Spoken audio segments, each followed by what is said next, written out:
Hi,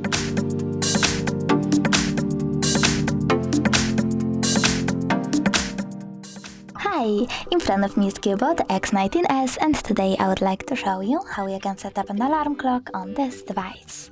First of all, find clock and tap on it.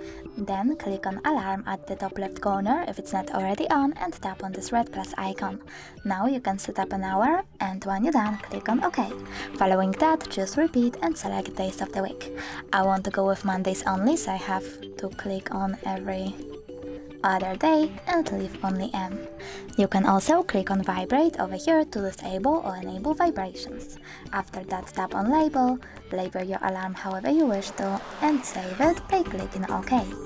Then click on this bell icon over here, and if you want to add your own sound, you can always click on add new and select song from your device. But I don't have any, so I will just go back and pick one of those. So if you want to set up one of those melodies, you need to click on the chosen one and go back. Then click on this icon at the bottom right corner, and as you can see, my alarm was successfully added. You can turn it off completely by tapping on the switcher next to it, then turn it back on the same way.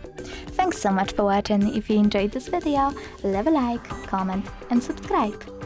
Bye!